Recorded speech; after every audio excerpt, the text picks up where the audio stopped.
పల్లంకాలు ఆడేవాడు పిల్లను గ్రోవి ఊదేవాడు వచ్చాడమ్మా వెన్నెల దొంగోడు.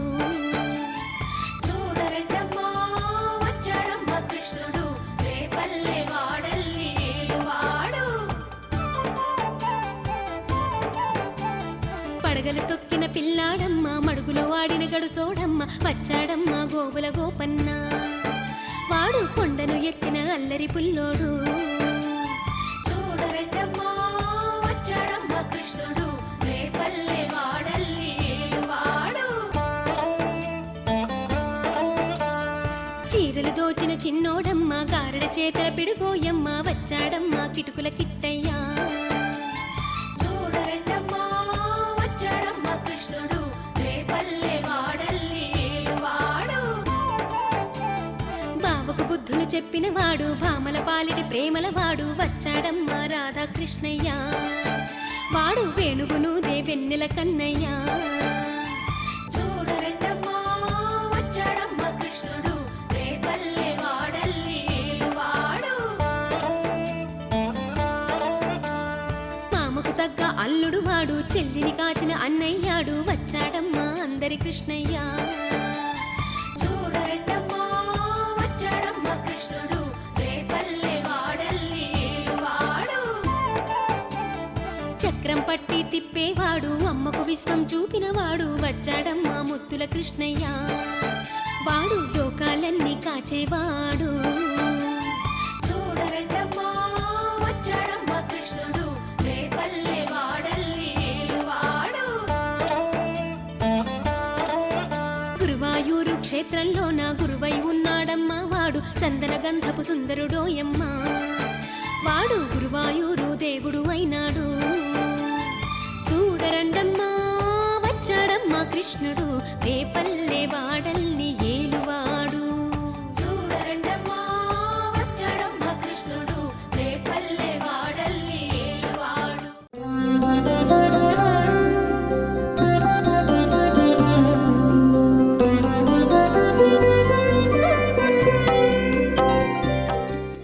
నాస్తి పిత్రార్జితం కించిత్ నమయా కించిదార్జితం అస్తి మే హస్తి శైలాగ్రే వస్తు పైతామహం ధనం.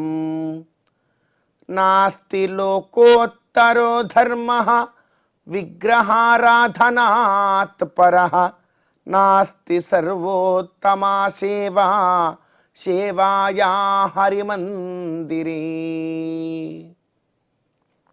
అత్యంత పవిత్రమైనటువంటి ఈ పాల్గొన మాసంలో శుభోదయ వేళలో దేవదేవుడైనటువంటి శ్రీమన్నారాయణుణ్ణి కలియుగ ప్రత్యక్ష దైవమైనటువంటి శ్రీ వెంకటేశ్వర స్వామి వారిని పరిపరి విధాలుగా శరణాగతి చేస్తూ ఉత్తమమైన ఈ ఫల్గుణ మాస శుభోదయ సమయాన్ని మనం చరితార్థం చేసుకుంటూ ఉన్నాం. ఈ ఫల్గుణ మాసంలో మనందరి యొక్క ప్రధానమైనటువంటి కర్తవ్యం గోవిందుడి యొక్క ఆరాధన. ఆ గోవిందుణ్ణి ఎంతగా భక్తి ప్రపత్తులతో మనం ఆరాధన చేస్తామో అంత గొప్పదైనటువంటి ఫలాన్ని మనందరం కూడా పొందవచ్చు.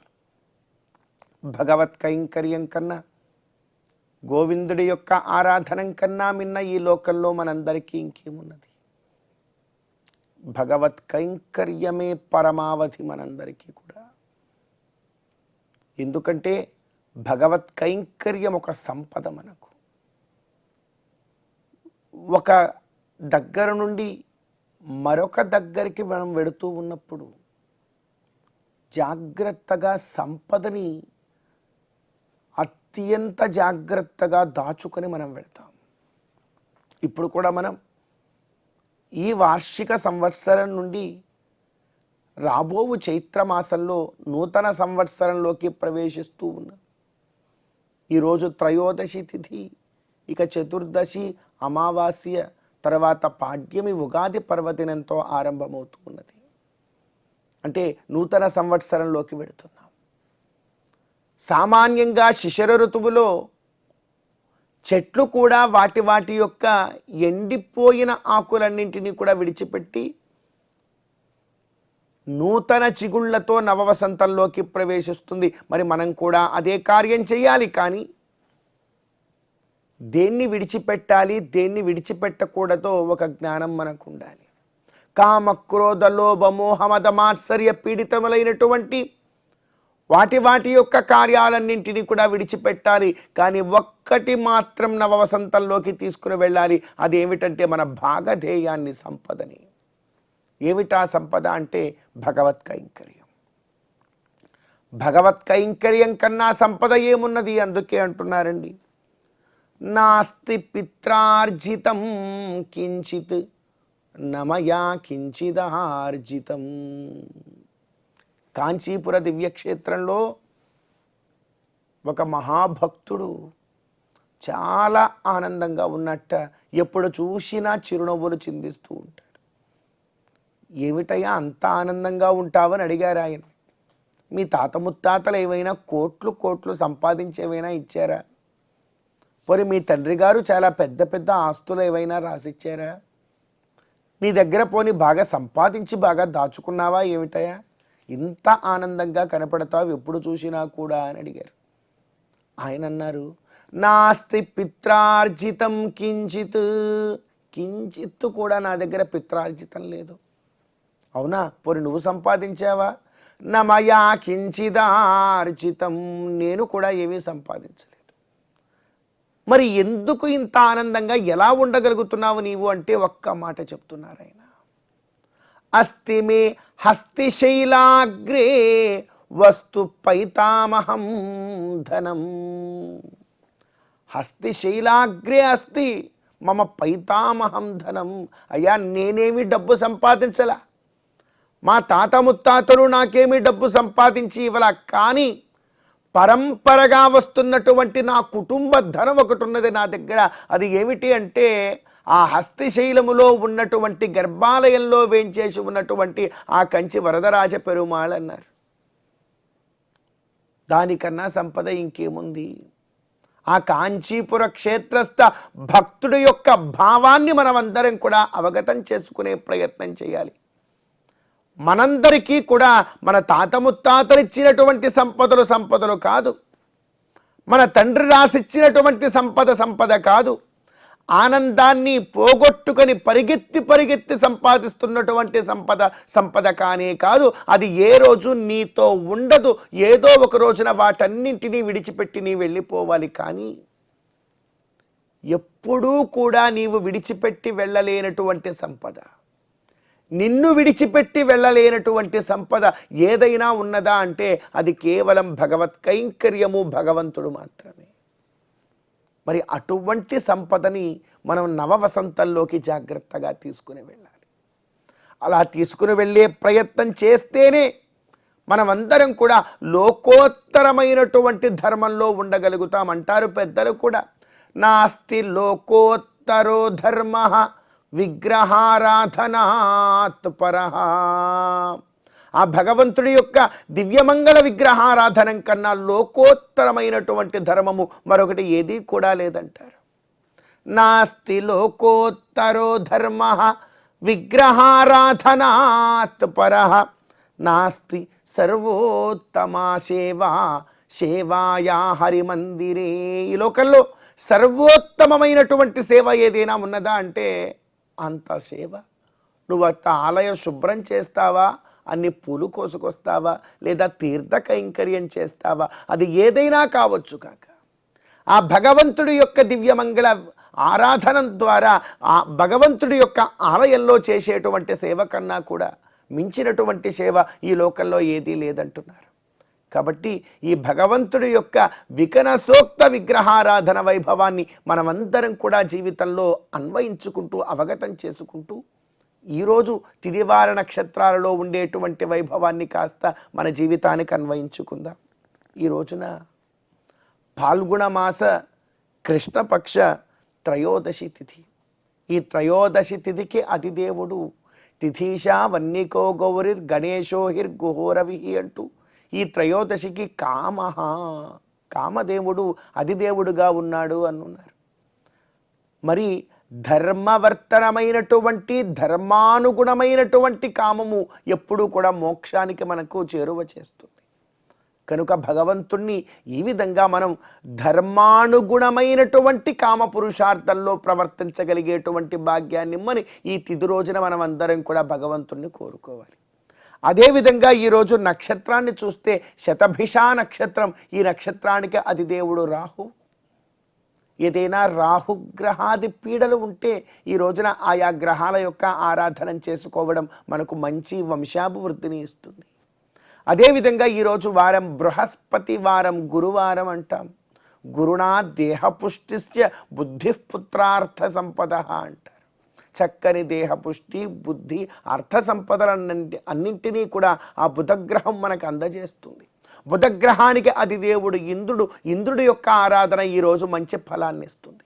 కాబట్టి ఈ తిథివార నక్షత్రాలలో ఉండేటువంటి ఆయా అధిదేవతారాధనని వారి వారి యొక్క స్థుతిని కూడా చేస్తూ వేదోక్త ధర్మ మార్గంలో ముందుకు సాగే అనుగ్రహాన్ని ఆ తిథివార నక్షత్ర అధిదేవతలని కూడా ఇమ్మని మనమందరం కూడా ప్రార్థన చేస్తూ మరి ఈ శుభోదయ సమయాన ఈరోజు ఎంతో గొప్పగా ఈ ఫల్గుణ మాస శుభోదయ సమయాన్ని మనం చరితార్థం చేసుకుందాం. నారాయణ నారాయణ జయ గోవింద హరే గోవింద హరే. నారాయణ నారాయణ జయ గోపాల హరే గోపాల హరే. నారాయణ నారాయణ జయ గోవింద హరే గోవింద హరే. నారాయణ నారాయణ జయ గోపాల హరే గోపాల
కమప్యనవధిం వందే కరుణావరుణాలయం వృషశైలతటస్థానాం స్వయం వ్యక్తిముపాగతం. పుష్పమండపంగా పేరొందినటువంటి ఆదివరాహ క్షేత్రంలో శ్రీ శ్రీనివాసుడు అనేక రకాలైనటువంటి ఉపచారాల్ని అందుకుంటూ ఉన్నాడు. ఆ రీతిలో భగవంతుడికి ప్రతిరోజు కూడా సమర్పించబడేటువంటి పుష్పమాలికలను ఏం చేస్తున్నారు? తిరుమల క్షేత్రానికే ఉన్నటువంటి ప్రాధాన్యం ఏమిటి? నిత్యం సమర్పించేటువంటి వివిధ రకాలైనటువంటి సుగంధ భరితమైనటువంటి పుష్పాలను ఎక్కడ నిర్మాల్యం చెప్తూ ఉంటాం కదా, దాన్ని ఎక్కడ పడవేస్తున్నారు? దాని గురించి ఒక్కసారి తెలుసుకునే ప్రయత్నం చేద్దాం. అద్దాల మండపం. ఈ అద్దాల మండపానికి ఉత్తరం వైపున ఒక బావి ఉన్నది. ఆ బావికి పూల బావి అని పేరు. ఈ బావికి కూడా ఒక ఘనమైనటువంటి చరిత్ర ఉన్నది. ఈ బావిని ఎవరు తవ్వారు అంటే సాక్షాత్తు భూమాదేవియే ఈ బావిని ఏర్పరిచిందట. అందువల్ల ఈ బావికి భూతీర్థమని ఒక పేరుంది.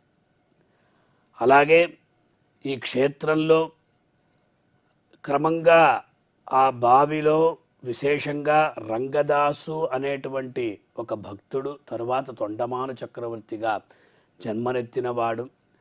ప్రతిరోజు కూడా ఆ బావి నుండి నీళ్లంతా కూడా తీసుకొని అచ్చట ఉన్నటువంటి కొన్ని వృక్షాలు అంటే సంపంగ, చేమంతులు, ఈ ముక్కలంతా కూడా అక్కడ నాటి తద్వారా భగవంతుడికి అక్కడ పూచేటువంటి వికసించేటువంటి పుష్పాలతో ఆ భగవంతుడికి సేవ చేసేవాడు. ఆ విశేషంగా గోపీనాథ దీక్షితులు అనేటువంటి ఆ కైంకర్య పరుని ద్వారా ప్రతినిత్యం కూడా భగవంతుడికి సమర్పించేవాడు.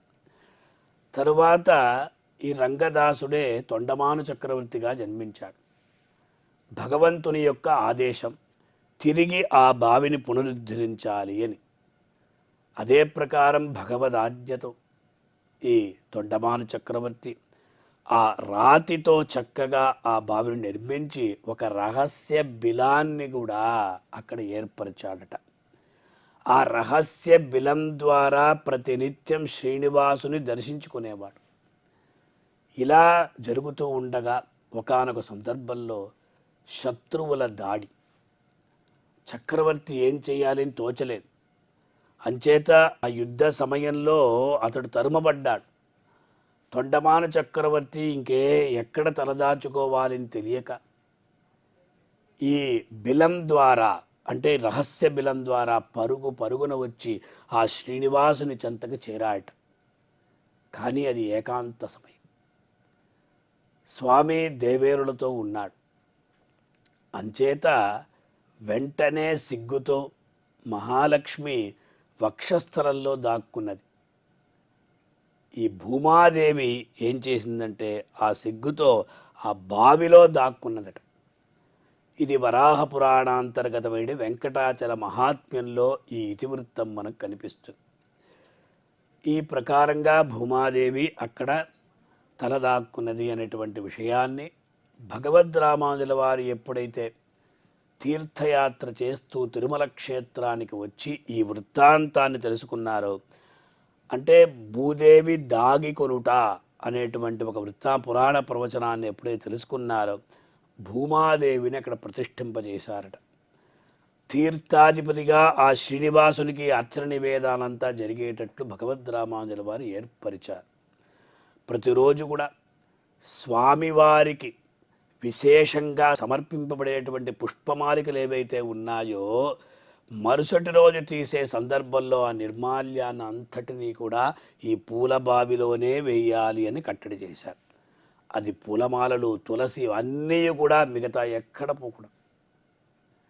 శ్రీనివాసునికి సమర్పించేటువంటి సమస్తమైనటువంటి పుష్పాలు అన్నీ కూడా బయటికి పోకుండా ఈ భూమాదేవి ఉన్నటువంటి పూల బావిలోనే అంతటినీ కూడా సమర్పించాలి అని కట్టడి చేశారు భగవద్ రామానుజుల వారు.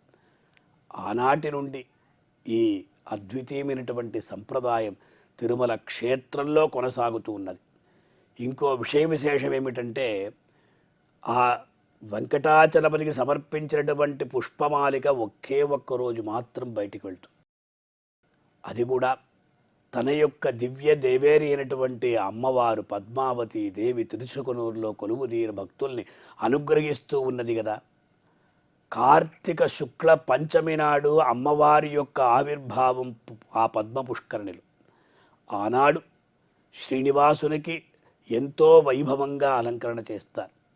అంటే పసుపు కొమ్మలు, పసుపు, అదే ప్రకారం సార, ఇలా సమస్తమైనటువంటి పదార్థాలంతా కూడా భగవంతుని నివేదన చేస్తారు. ఆ ఒక్కరోజు మాత్రం పెద్దజీయర్ స్వామి వారి యొక్క ఆ దివ్య శిరస్సులో ఈ పుష్పమాలిక అలాగే వస్త్రం ఇవన్నీ కూడా అక్కడ వేంచేపు చేయబడి తిరుమల క్షేత్రం ఒక ప్రదక్షిణం చేసి అచ్చటి నుండి ఆ అలిపిరి ద్వారా ఆ ఏనుగు పైన తీసుకుని రాబడి ఆ అమ్మవారికి సమర్పించబడుతుంది. ఆ ఒక్కరోజు మాత్రమే శ్రీనివాసును సమర్పించినటువంటి ఆ పుష్పమాలిక అనేది బయటకు వస్తుంది. మిగతా రోజులు అలాగే ఉంటాయి. కానీ ఈనాడు జనసమ్మర్దం ఎక్కువగా ఉన్నది. తిరుమల క్షేత్రంలో స్వామివారికి కూడా ఆయన పుష్పప్రియుడు. అనేక రకాల పుష్పాలు సమర్పించబడుతున్నాయి కనుక ఆ పూలబావిలో వేయడానికి ఆ విశేషంగా స్థలం సరిపోలేదు కనుక అచ్చటి నుండి కొంత దూరంలో ఆ పూలంగి సేవలో పుష్పాలంకరణ అదంతా తిరుమల పర్వత సానువుల్లో ఎవరు తొక్కని చోట ఈ పూలనంతటిని కూడా జారవిడిచి వేస్తున్నారు కనుక ఆ పూలబావి పూర్వం ఆ మెట్లు ఉన్న దిగుడు బావిగా ఉండేట. తర్వాతి కాలంలో ఆ రాతి గోడతో ఆ బావి గుండ్రంగా ఒక చేదు బావి వలె దాన్ని నిర్మించారట. ఇటీవల దానికి ఇనుప కడ్డీలంతా కూడా వేసి జల్లెడును కప్పి వాటిపైన ఆ పూల కుండీలను కూడా విశేషంగా అక్కడ ఏర్పరిచారట. ఇంతటి చరిత్ర కలిగినటువంటి పూలబావి శ్రీదేవి, భూదేవి, శ్రీనివాసుడు, అదే తొండమాను చక్రవర్తి, అలాగే భగవంతుడు శ్రీనివాసుడు, ఈ ప్రకారంగా అందరూ కూడా ఎంతో ఒక మెచ్చినటువంటి ఆ బావిని మనం కూడా ఒకసారి దర్శించుకొని తరిద్దాం. ఓం నమో వెంకటేశాయ.